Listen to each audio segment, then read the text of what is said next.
열왕기상 8장 44절에서 53절까지 말씀입니다.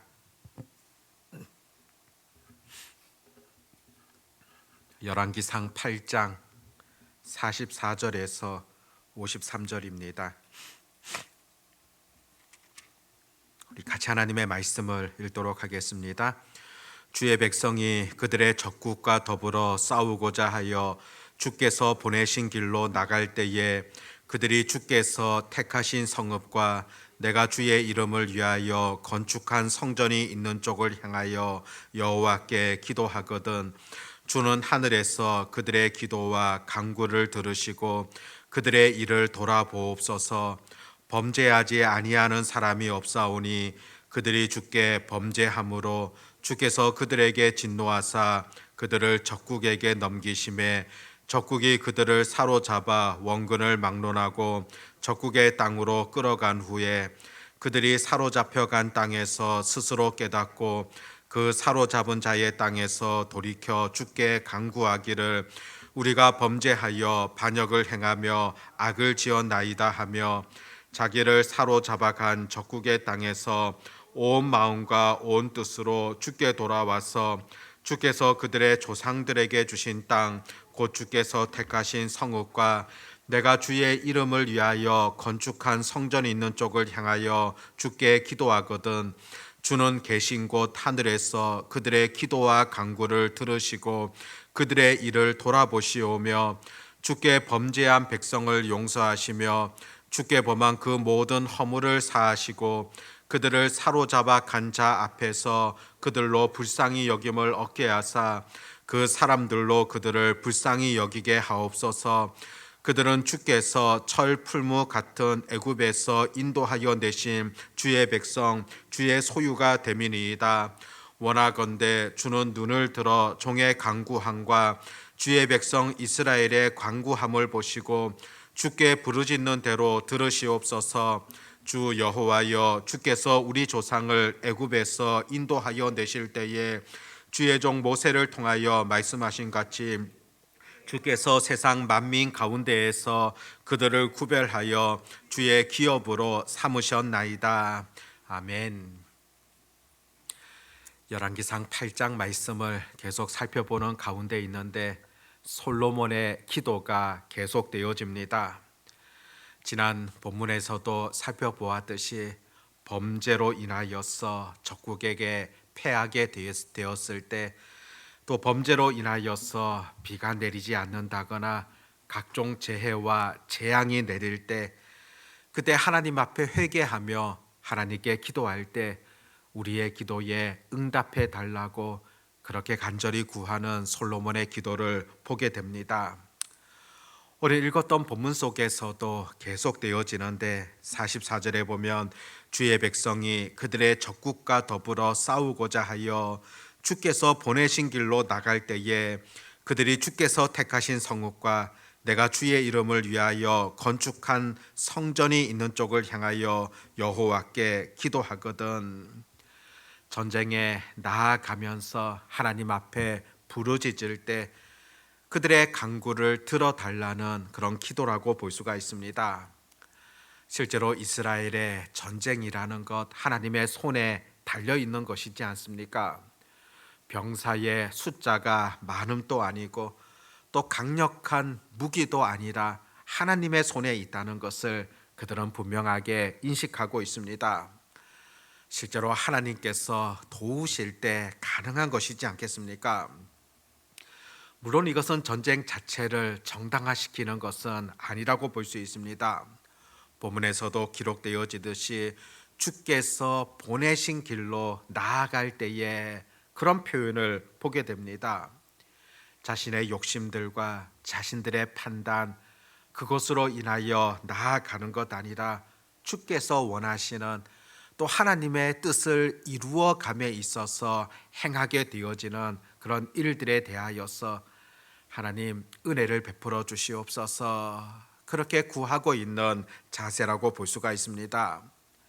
또 성전이 있는 쪽을 향하여 기도한다 그렇게 기록하고 있는데 사실 성전이라는 것 자체가 하나님이 거하시는 곳이라는 것 그것을 상징적으로 보여주는 것이지 않습니까? 바로 성전을 향하여 기도한다. 하나님께서 계신 그곳을 향하여서 또 온전히 하나님을 향하여서 하나님만 바라보며 기도한다. 그런 의미를 가지고 있습니다. 46절부터 보면은 범죄라는 표현이 계속 등장하고 있는데 범죄하지 아니하는 사람이 없사오니 그렇게 시작되어집니다. 사실 우리 인생이 얼마나 연약합니까? 범죄하지 말아야 됨에도 불구하고 우리 연약하다 보니까 죄에 거하게 되는, 죄를 짓게 되어지는 그런 경우들이 있을 겁니다. 또 그 죄로 인하여서 하나님의 징계, 또 하나님의 심판을 당하는 그런 경우들도 생길 수 있을 겁니다. 또 오늘 말씀에서는 구체적으로 적국의 땅으로 끌려가게 되어지는 그런 심판을 당하는 경우도 생길 수 있을 겁니다. 그런데 중요한 것은 무엇이겠습니까? 47절에 보면 그들이 사로잡혀 간 땅에서 스스로 깨닫고 그 사로잡은 자의 땅에서 돌이켜 주께 간구하기를 우리가 범죄하여 반역을 행하며 악을 지었나이다 하며 자신의 죄를 깨닫고 자신의 잘못에 대하여서 하나님 앞에 회개하며 기도할 때 하나님 용서하시고 은혜를 베풀어 달라는 그런 기도의 내용이라고 볼 수가 있습니다. 그런데 죄로 인하여서 이런 심판을 당할 때 구체적으로 어떻게 해야 되는가, 이 말씀 속에서 잘 보여줍니다. 먼저는 47절에 보면 스스로 깨닫고 이런 기록을 볼 수 있는데 사실 먼저는 그 잘못에 대하여서 깨달아야 되지 않겠습니까? 알아야 됩니다. 내가 하나님 앞에서 범죄하였다는 사실, 내가 죄를 짓고 있다는 사실, 그것을 보고 깨달아야 한다는 것입니다. 자신이 죄인임을 인정하는 것이지 않습니까? 그것을 깨닫고 알게 되어졌다면 구체적으로 어떻게 기도합니까? 오늘 47절에도 보면 우리가 범죄하여 반역을 행하여 악을 지었나이다. 구체적으로 그 죄에 대하여서 하나님 앞에 고백하지 않습니까?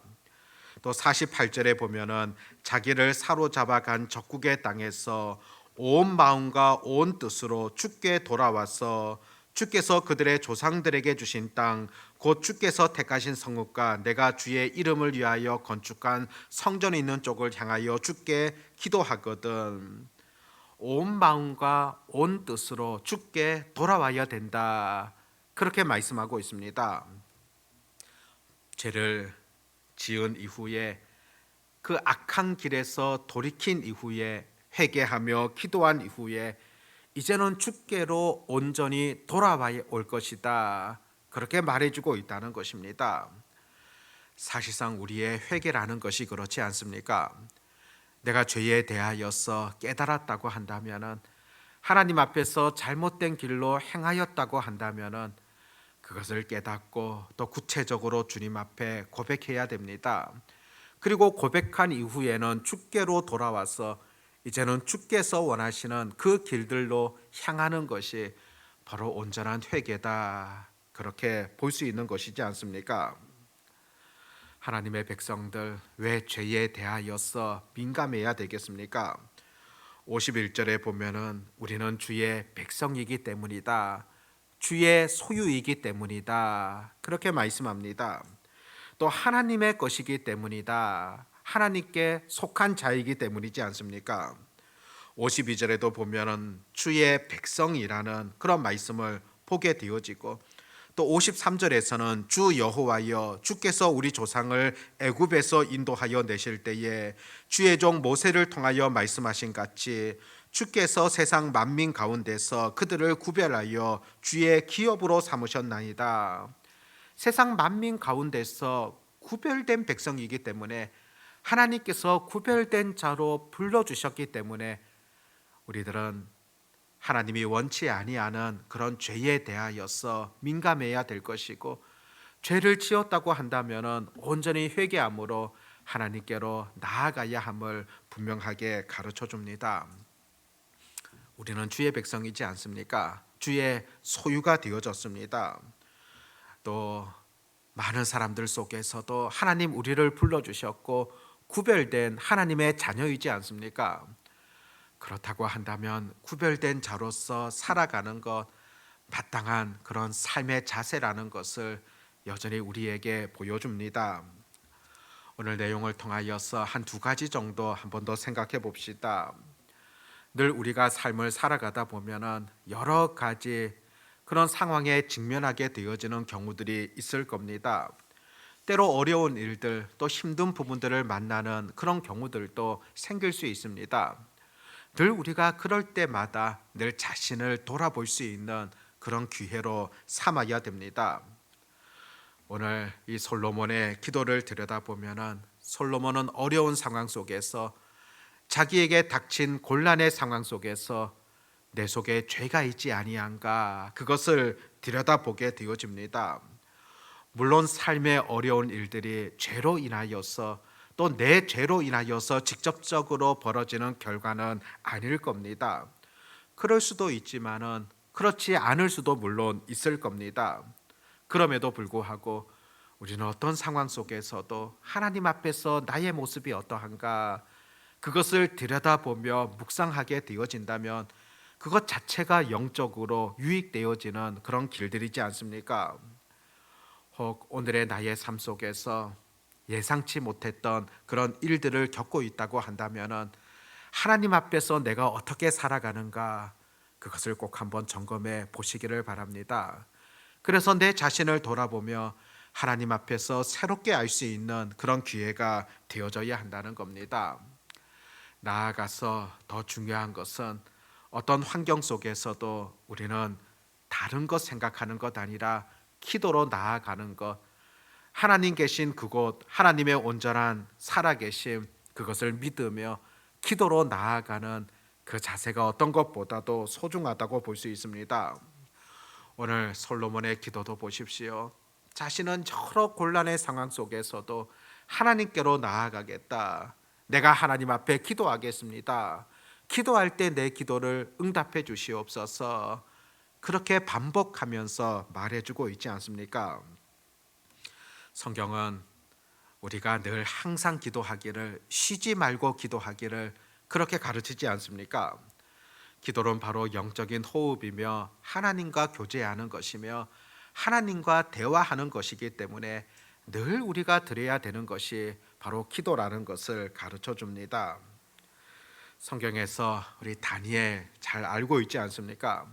바벨론 포로 시대에도 총리로서 그렇게 일을 했던 사람인데 주변에 여러 사람들의 모함이 있었음에도 불구하고 끝까지 하나님을 신뢰하였던 그런 사람이지 않습니까? 죽음의 위기 앞에서도 그는 어떻게 하고 있습니까?